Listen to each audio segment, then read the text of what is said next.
जय हिंद। मैथ की बात में आपका स्वागत है। अभी हम डिस्कस करने वाले हैं कि डोमेन और रेंज क्या होगा 1/x का।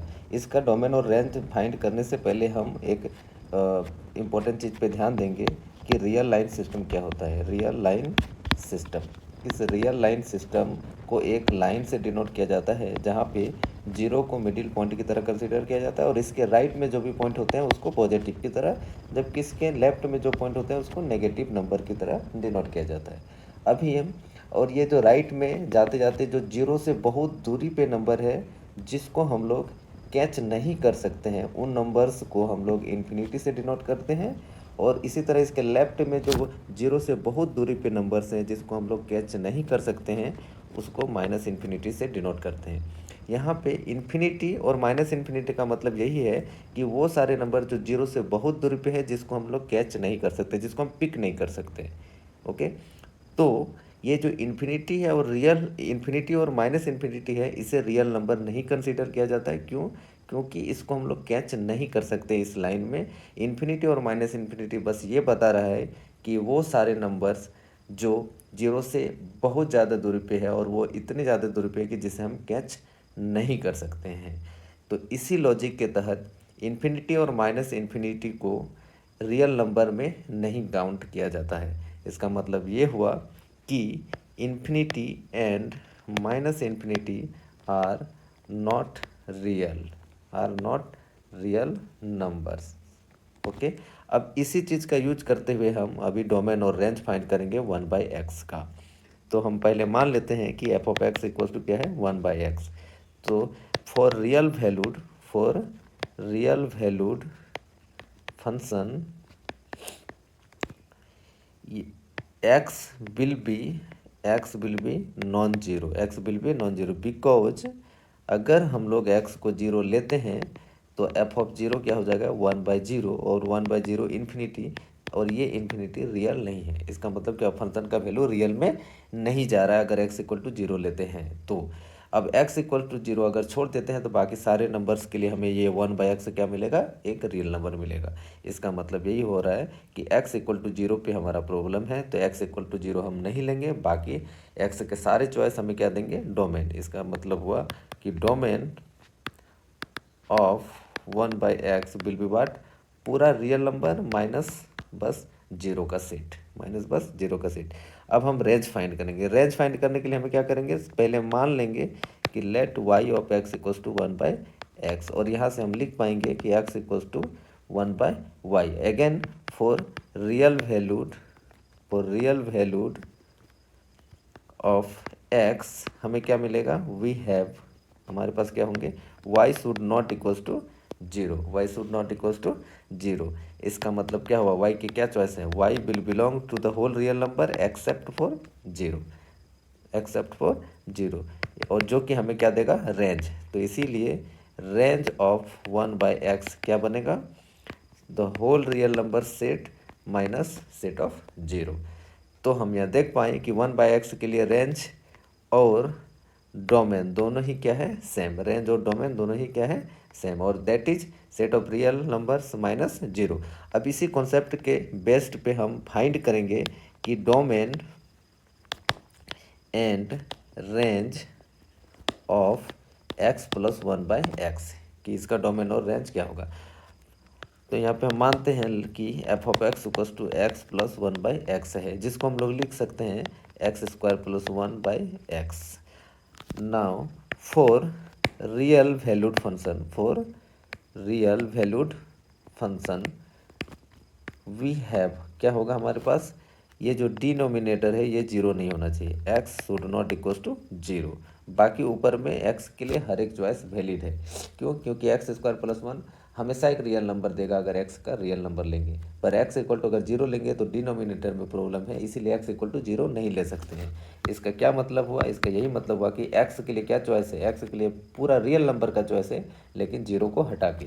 तो x कहाँ बिलोंग करेगा, x बिलोंग कर सकता है पूरे रियल नंबर में एक्सेप्ट द सेट जीरो। इसका मतलब ये हुआ कि डोमेन क्या हो जाएगा इस फंक्शन का, डोमेन हो जाएगा set of real number minus set of zero.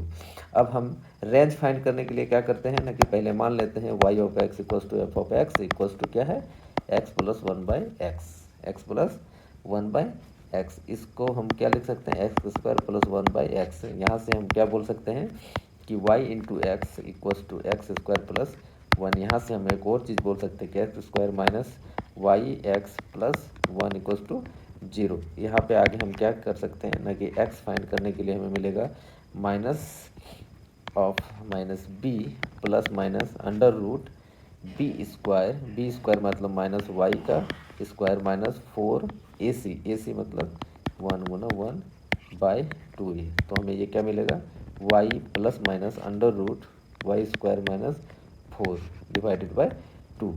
तो अब हम देख पा रहे हैं कि x की वैल्यू किससे रिप्रेजेंट है, इससे। x के दो चॉइस है, एनीवे कोई भी चॉइस हो, प्रॉब्लम कहाँ होगा, प्रॉब्लम इस पार्ट में होगा। क्यों, क्योंकि ये स्क्वायर रूट है। तो कोई भी स्क्वायर रूट फंक्शन के लिए, जैसे अंडर रूट एक्स के लिए, ये रियल वैल्यूड होगा कब, इफ़ एक्स क्या होगा, ग्रेटर देन और इक्वल टू जीरो। ये नेगेटिव नहीं ले सकता, ये जीरो हो सकता है, पॉजिटिव हो सकता है, पर नेगेटिव नहीं हो सकता है। क्यों, क्योंकि जब हम नेगेटिव लेंगे तब ये इमेजिनरी नंबर बन जाता है। जैसे अगर हम माइनस टू लेते हैं तो ये क्या बन जाएगा, अंडर रूट माइनस वन गुना टू, और इसको हम लोग लिखेंगे अंडर रूट माइनस वन गुना अंडर रूट टू।